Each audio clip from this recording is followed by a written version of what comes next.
Hello student, welcome to our third lecture of heaven of chemistry.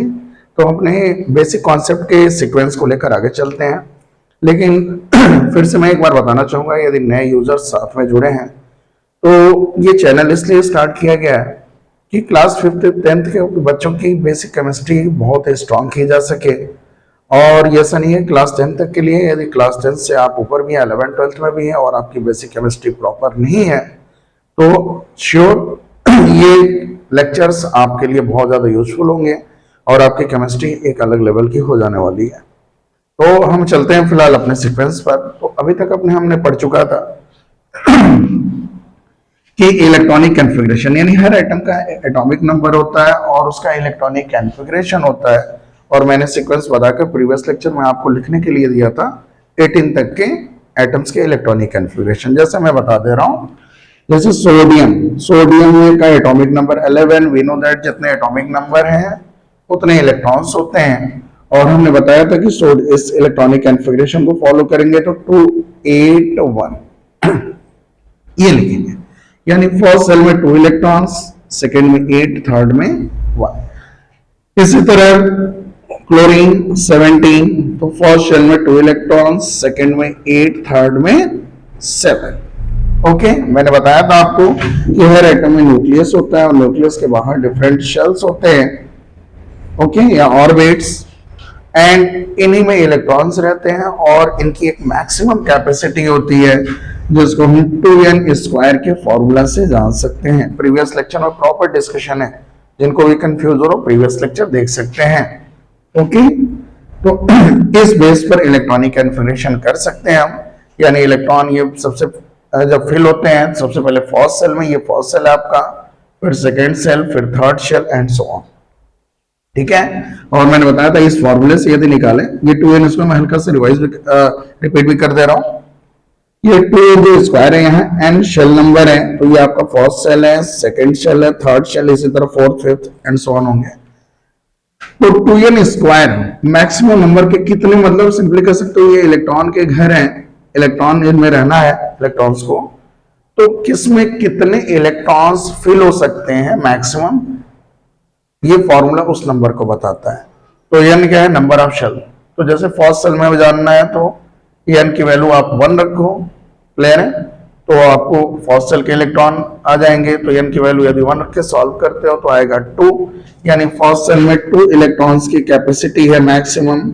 इसी तरह n की value 2 रख के सॉल्व करते हो तो यहाँ 8 इलेक्ट्रॉन्स आएंगे, यानी सेकेंड में 8 इलेक्ट्रॉन की कैपेसिटी है मैक्सिमम। n की वैल्यू 3 रख के सॉल्व करते हो तो यहाँ 18 आएंगे, यानी 18 इलेक्ट्रॉन कैपेसिटी। इसी तरह आगे भी आप जान सकते हो। और कोई भी एटम में इलेक्ट्रॉन जनरली जब भरने जाते हैं फर्स्ट सेल से, तो सोडियम में जैसे 11 इलेक्ट्रॉन है तो सोडियम के फर्स्ट सेल में 2 इलेक्ट्रॉन चला गया, जगह खत्म हो गई। फिर 8 इलेक्ट्रॉन्स है भाई सेकेंड सेल में, क्योंकि 8 से ज्यादा जगह है नहीं, तो जाहिर से 2 पहले सेल में चले गए थे, 8 दूसरे सेल में, 10 हो गए। अब बचा 1 इलेक्ट्रॉन, तो 1 इलेक्ट्रॉन यहां आ सकता है।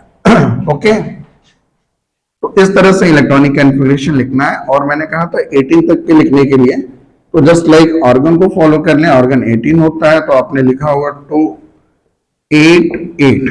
ओके, लेकिन 10 तक के क्लास की जरूरत 20 तक के एटम्स के एटॉमिक नंबर की है, लेकिन मैंने 18 तक ही आपको दिया था। 2 एटम फर्दर मैं बात करने जा रहा हूं। जो हमारे नेक्स्ट एटम है पोटेशियम, इसका एटॉमिक नंबर है 19। ओके, और नेक्स्ट एटम है कैल्शियम, एटॉमिक नंबर है 20। तो अब हम बात करते हैं दिमाग कि 19 और 20 मैंने क्यों नहीं दिया, अब ये क्लियर हो जाएगा। तो जैसे आपको 90 का इलेक्ट्रॉनिक कॉन्फ़िगरेशन लिखना है, इसका 19 का, तो जाहिर सी बात है आपको लगा कि भाई पोटेशियम फर्स्ट सेल में 2 इलेक्ट्रॉन जाएगा, सेकंड में 8 जाएगा, 10 हो गए, बचे 9। तो 9 इलेक्ट्रॉन थर्ड में जा सकते हैं क्योंकि थर्ड की कैपेसिटी तो 18 की है। ओके, तो 9 इलेक्ट्रॉन जनरली आप लिखोगे, क्लियर। लेकिन एक छोटी सी जानकारी आपको माइंड में रखनी है, क्या चीज, कि एटम की अपनी एक रिक्वायरमेंट या अपनी एक स्टेबिलिटी की नीड होती है, क्लियर है। सबको अपनी अपनी हिसाब से, मतलब जो उनके लिए पसंद हो, जो उनके लिए प्रॉपर हो, वो सभी लोग काम करते हैं।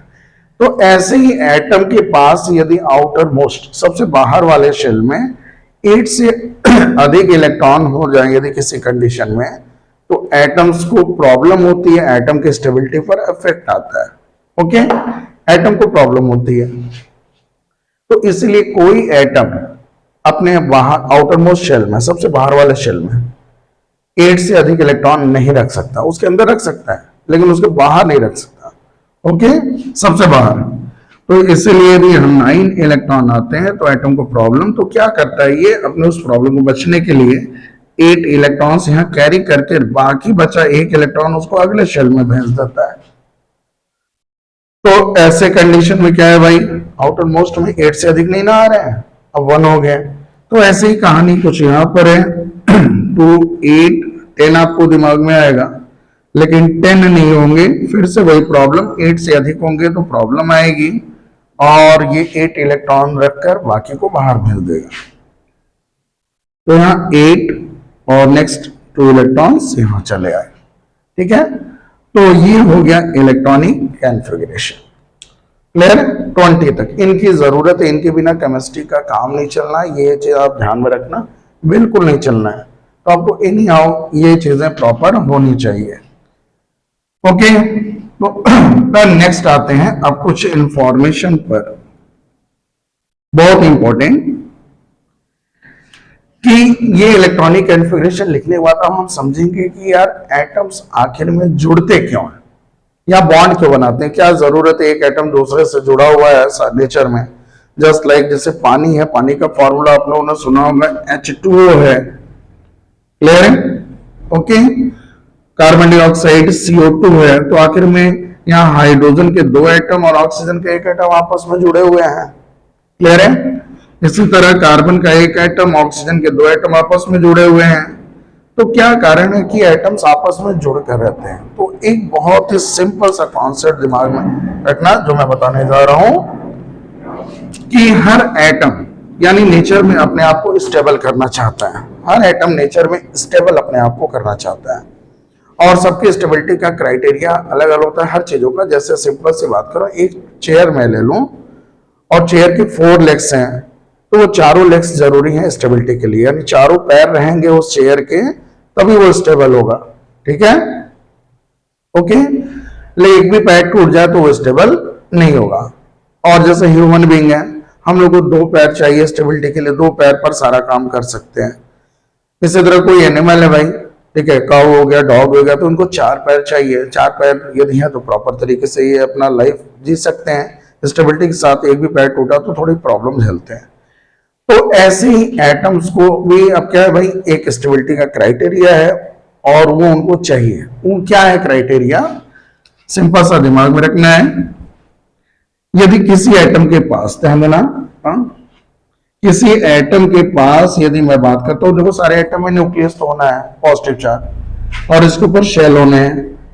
लेकिन मैंने कहा किसी एटम में यार 2 शेल तक इलेक्ट्रॉन है, किसी में 3, किसी में 4। जस्ट लाइक देख लो, यहाँ फर्स्ट सेल में इलेक्ट्रॉन है, सेकंड सेल में थर्ड, 3 शेल में इलेक्ट्रॉन फैले हुए हैं। यहाँ पर देख लो भाई, फर्स्ट, सेकंड, थर्ड, फोर्थ, ये 4 शेल में इलेक्ट्रॉन फैले हुए हैं। तो इसी तरह आपने इलेक्ट्रॉनिक कॉन्फ़िगरेशन लिखा तो आपने देखा होगा किसी में 1 शेल यूज हो रहा है, किसी में 2 शेल यूज हो रहा है, किसी में 3 शेल यूज हो रहा है।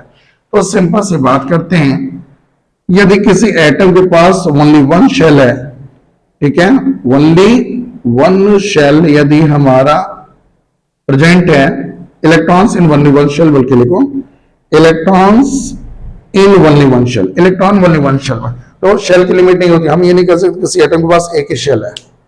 जैसे आपने हाइड्रोजन लिखा होगा, हाइड्रोजन का 1 लिखा होगा भाई, तो हाइड्रोजन के न्यूक्लियस में 1 इलेक्ट्रॉन, ठीक है, 1 इलेक्ट्रॉन है यहाँ पर, लेकिन ये मत सोचना कि 1 ही शेल है। ओके, इसके पास खाली और शेल, बहुत सारे सेल्स हैं, तो हम ये नहीं कह सकते शेल्स 1 ही होता है। ओके, सेल्स की लिमिट नहीं होती, बस आपको दिमाग में रखना है कि इलेक्ट्रॉन्स कितने शेल में, इसकी हम बात कर रहे हैं। तो इलेक्ट्रॉन किसी एटम में फर्स्ट सेल में है, ठीक है, सिर्फ फर्स्ट सेल, तो ऐसा एटम चाहता है कि हमारे क्या भाई 2 इलेक्ट्रॉन किसी तरह से पूरे हो जाएं तो हमें स्टेबिलिटी मिल जाएगी। यानी सिंपली कर सकते हो, फर्स्ट शेल में इलेक्ट्रॉन्स प्रेजेंट हैं, तो ऐसे में एटम अपना डुप्लेट मतलब 2 इलेक्ट्रॉन कंप्लीट करना चाहता है। ओके, यानी कह सकते हो स्टेबिलिटी क्राइटेरिया मैं यहां पर बात कर रहा हूं, स्टेबिलिटी क्राइटेरिया, स्टेबिलिटी क्राइटेरिया यानी यदि मैं बात करूं पहला इन फर्स्ट शेल, ठीक है, atom wants to complete its duplet. Okay, रुक जाओ थोड़ा सा आपको दिख नहीं रहा, चलो stability criteria in first cell, ठीक है, atom wants to complete duplet, यानी डुप्लेट यानी एटम कंप्लीट करना चाहेगा। डुप्लेट मतलब दैट इज 2 इलेक्ट्रॉन्स, 2 इलेक्ट्रॉन्स यदि कंप्लीट हो जाए तो एटम को स्टेबिलिटी मिल जाती है। दूसरा एक छोटा सा क्राइटेरिया ये डिमांड रखना है कि यदि हमारे पास फर्स्ट सेल के अलावा कोई सेल हो, सेकेंड, थर्ड, फोर्थ सेल, ठीक है, सेकेंड, थर्ड, फोर्थ एटसेट्रा, कोई भी सेल हो यार, ठीक है, तो ऐसे में हमारा क्या है भाई, atom want to complete octet, octet पूरा करना चाहता है। ऑक्टेट मतलब that is 8 electron, 8 electron, clear है? ओके, यानी स्टेबिलिटी है, सारे एटम को चाहिए, सारे एटम स्टेबिलिटी के सर्च में घूम रहे हैं भाई, ठीक है। और यदि फर्स्ट सेल एटम के पास तो 2 इलेक्ट्रॉन इनकी स्टेबिलिटी को मेंटेन करेगा, 2 इलेक्ट्रॉन हो जाए तो, ठीक है। और यदि सेकंड, थर्ड, फोर्थ शेल में इलेक्ट्रॉन्स हैं किसी एटम के तो वहां 8 इलेक्ट्रॉन्स होने चाहिए। ओके, तो ये कंडीशन यदि मालूम एटम्स को मिल जाए तो एटम स्टेबल हो जाते हैं।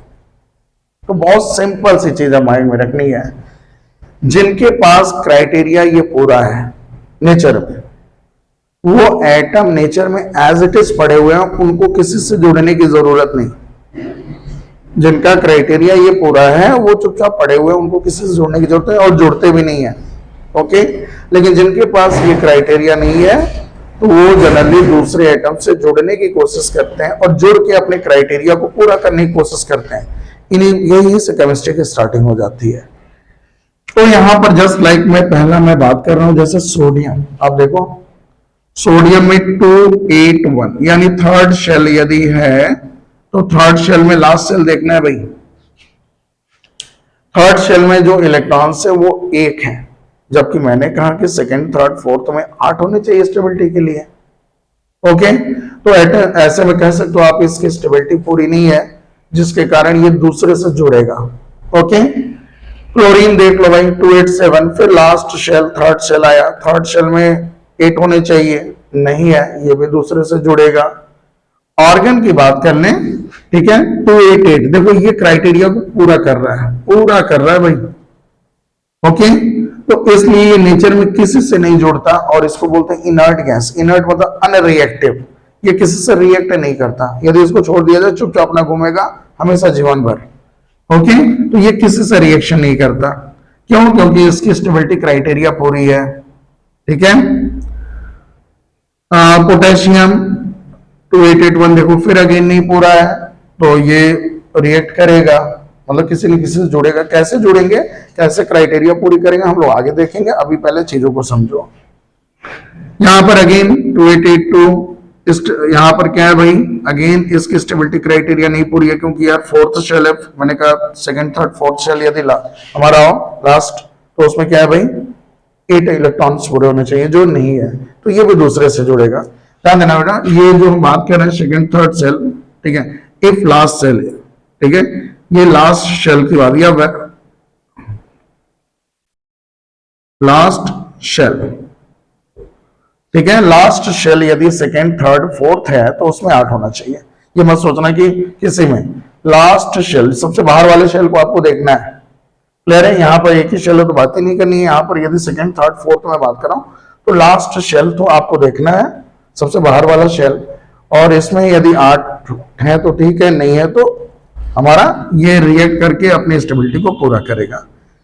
अब इसी तरह हाइड्रोजन की बात कर ले, जरा ध्यान दो, हाइड्रोजन और हीलियम में एक स्पेशल बात कर रहा हूं, उसके बाद इस लेक्चर को स्टॉप करते हैं और नेक्स्ट लेक्चर में हम लोग इसको डिटेल में फर्दर देखा जाएगा और वहां पर बैलेंस इलेक्ट्रॉन, वैलेंस, ये सारे टर्म्स हम यूज करेंगे। तो यहां पर मैं बात कर रहा हूं हाइड्रोजन की, हाइड्रोजन 1, तो 1 आपने लिखा।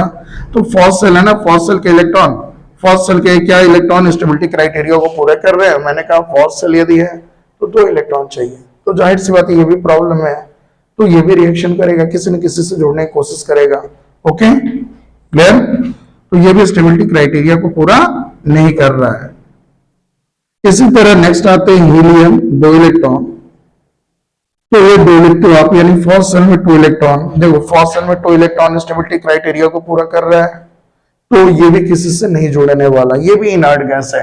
तो अभी मैंने बोला फर्स्ट सेल में सिंपल दिमाग में रखना 2 इलेक्ट्रॉन हो तो स्टेबल होगा, या सेकंड थर्ड फोर्थ कोई अगर लास्ट सेल हो तो उसमें 8 इलेक्ट्रॉन होने चाहिए।